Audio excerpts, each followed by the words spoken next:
పాతకాలం పంటలకు మళ్లీ జీవం వస్తోంది. శక్తిని అందించే చిరుధాన్యాలకు ప్రాముఖ్యత పెరుగుతోంది. పౌష్టికాహారం, ఆరోగ్యం, వ్యాధుల ప్రభావంపై పెరిగిన అవగాహన సంప్రదాయ పంటలకు ఆదరణ తెస్తోంది. ముఖ్యంగా చిరుధాన్యాల ఉత్పత్తుల తయారీలో శిక్షణ ఇస్తోంది కడప కృషి విజ్ఞాన కేంద్రం. మహిళలే సొంతంగా వివిధ రకాల చిరు పదార్థాలు ఉత్పత్తి చేసి విక్రయించేలా ప్రోత్సహిస్తోంది. గృహ విజ్ఞానానికి పెద్దపీట వేస్తూ రైతులకు వెన్నుదన్నుగా నిలుస్తున్న కేవీకే సేవలను శాస్త్రవేత్తలు కొనియాడుతున్నారు. కడప కృషి విజ్ఞాన కేంద్రంలోని వ్యవసాయ పరిశోధన స్థానంలో చిరుధాన్యాల ఉత్పత్తులపై సమావేశం జరిగింది. ఆచార్య ఎన్జీ రంగా విశ్వవిద్యాలయం ఉపకులపతి పద్మరాజు, విస్తరణ పరిశోధన సంచాలకులు రాజారెడ్డి, శాస్త్రవేత్తలు, అధికారులు, మహిళా రైతులు పాల్గొన్నారు. చిరుధాన్యాలైన కొర్రలు, సజ్జలు, రాగుల వంటి వాటిని ఆహారంగా తీసుకోవడం వల్ల కలిగే ఉపయోగాలను ఉపకులపతి వివరించారు. మహిళలను చిరుధాన్యాల ఉత్పత్తుల తయారీ నిపుణులుగా తీర్చిదిద్దుతున్న ఊటుకూరు కేవీకే సేవలను ప్రశంసించారు. రాయలసీమ ప్రాంతంలో వర్షపాతం తక్కువగా ఉన్నందున ప్రత్యామ్నాయం లేక పాత పంటలు పండించే రైతులకు కేవీకే ఎంతో అండగా నిలుస్తోందని శాస్త్రవేత్తలు తెలిపారు. డిసెంబర్ 2-3లో 65 యూనివర్సిటీ అగ్రికల్చర్ వైస్ ఛాన్సలర్ తిరుపతికి వస్తాం.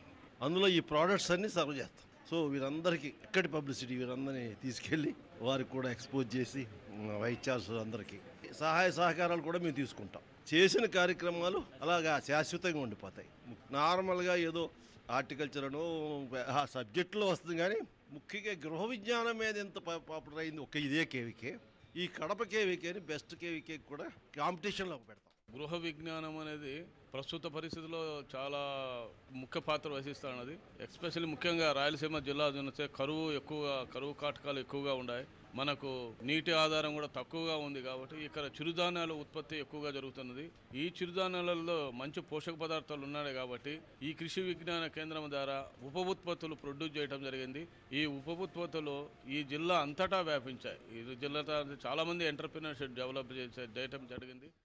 మహిళలు స్వయం ఉపాధి పొందేలా అనేక కార్యక్రమాలు నిర్వహిస్తున్నామని గృహ విజ్ఞాన శాస్త్రవేత్తలు చెబుతున్నారు. ఇప్పటికే ఎంతో మందిని చిరుధాన్యాల ఉత్పత్తుల తయారీవేత్తలుగా తీర్చిదిద్దామంటున్న వారు ప్రస్తుతం పండ్లు, కూరగాయలకు విలువ జోడించే అంశాలపై దృష్టి పెట్టి శిక్షణ ఇవ్వనున్నట్లు వెల్లడించారు. ఈ ప్రాజెక్టులో కూరగాయలకి, పండ్లకు విలువ జోడింపు కార్యక్రమంలో దాదాపు 500 మంది మహిళలకి కడప జిల్లా మొత్తం మీద ట్రైనింగ్ ఇవ్వదలుచుకున్నాము. దీనిలో పండ్లతో విలువ జోడింపు, కూరగాయలకు విలువ జోడింపు, ఆకుకూరలకు విలువ జోడింపు ద్వారా దాదాపు ఒక్కొక్క గ్రూప్కి 7 రోజుల పాటు ట్రైనింగ్ ఇవ్వడం జరుగుతుంది. ఈ విధంగా వాళ్ళని స్వయం ఉపాధి దిశగా తీసుకెళ్లడం జరుగుతుంది. కృషి విజ్ఞాన కేంద్ర శాస్త్రవేత్తలు ఇచ్చిన సలహాలు, సూచనల వల్ల తమకు ఉపాధి లభించిందని మహిళలు సంతోషం వ్యక్తం చేస్తున్నారు. వారి సూచనలతో రకరకాల ఉత్పత్తులు తయారు చేసి విక్రయించి లాభాలు గడిస్తున్నామంటున్నారు. ఇక్కడ కృషి విజ్ఞాన కేంద్రంలో చిరుధాన్యాలతో బేకరీ ఉత్పత్తులు నేను ట్రైనింగ్కి అటెండ్ అయ్యాను ఒక 3 సంవత్సరాల క్రితము. అది చాలా బాగా నాకు ఉపయోగపడింది. నేను మా పిల్లలకి అన్ని స్నాక్స్ వేసి పెట్టుకునేదాన్ని. అది బేస్ చేసుకునేసి నేను అందరికీ నేర్పిస్తూ వచ్చాను, లేడీస్కి అందరికీ. తర్వాత కేవీకేలోనే అంటే ట్రైనర్గా వచ్చి అన్ని నేర్పిస్తూ ఉండేదాన్ని. ఇప్పుడు ఒక బేకరీ పెట్టాను, కేక్ జోన్ అని కడపలో కోఆపరేటివ్ కాలనీలో బేకరీ పెట్టాను. చాలా బాగా సక్సెస్ అయింది. దీనికి అంతటికీ కూడా కృషి విజ్ఞాన కేంద్రమే మూల కారణము. చాలా బాగా ప్రోత్సహిస్తారు ఆడవాళ్ళని, అన్నిటికీ హెల్ప్ చేస్తారు. మనకి మార్కెటింగ్ కానీ దేనికైనా హెల్ప్ చేస్తారు. నేను చాలా ఆర్థికంగా ఇబ్బందుల్లో ఉన్నప్పుడు మేడం గారిని కలిశాను.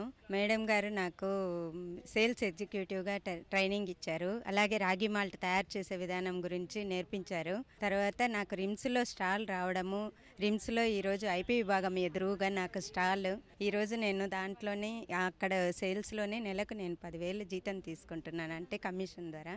మహిళలకు ఈ విధంగా ప్రోత్సాహకరమైన ఒక గవర్నమెంట్ ఆఫీస్ ఉందనేది నేనే గర్వంగా చెప్పుకుంటున్నాను.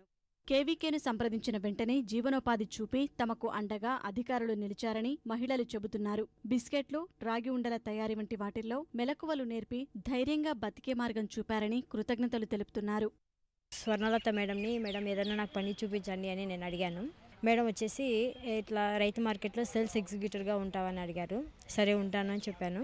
అప్పటికి ఇవి చిరుధాన్యాలతో తయారు చేసిన ప్రోడక్ట్స్ అన్ని కస్టమర్స్ అందరూ బాగా కొనడం వలన బాగా ఇంప్రూవ్ అయిపోయి కేవీకే వల్లనే ఇప్పుడు కంటిన్యూగా నా షుగర్ కూడా నార్మల్లో పెట్టుకున్నాను. కేవీకేకి చాలా థ్యాంక్స్, ఎప్పుడూ రుణపడి ఉంటాను. మా అమ్మ నాకు జన్మనిచ్చింది, బట్ కేవీకే పునర్జన్మను కూడా ఇచ్చిందని మనస్ఫూర్తిగా కోరుకుంటున్నాను. 3 years ముందు ఇక్కడ క్యాండిల్స్కి ట్రైనింగ్కి వచ్చినాను. ఆ క్యాండిల్స్లో అంత ఆదాయం కనిపించలేదు. మళ్ళా చిరుధాన్యాలతో ట్రైనింగ్ ఉండింది. ఆ చిరుధాన్యాలతో ట్రైనింగ్లో కొర్ర మీద ఎన్నుకున్నాను అనమాట. ఇప్పుడుండే షుగర్ వ్యాధికి దానికి అన్నిటికీ సూటబుల్గా ఉండేది కొర్ర అనమాట. ఆ కొర్ర మీద కొర్ర బిస్కెట్, కొర్ర మురుకు, కొర్ర అరిసె, కొర్ర సాల్ట్ బిస్కెట్ చేస్తున్నానండి. చాలా బాగా ఉంది బిజినెస్. చిరుధాన్యాలకు ప్రాచుర్యం కల్పిస్తూ వాటి తయారీలో సాంకేతిక సహకారం అందిస్తూ అందరి మన్ననలు పొందిన కడప కృషి విజ్ఞాన కేంద్రానికి మరింత ప్రోత్సాహం ఇవ్వాలని సర్కార్ భావిస్తోంది.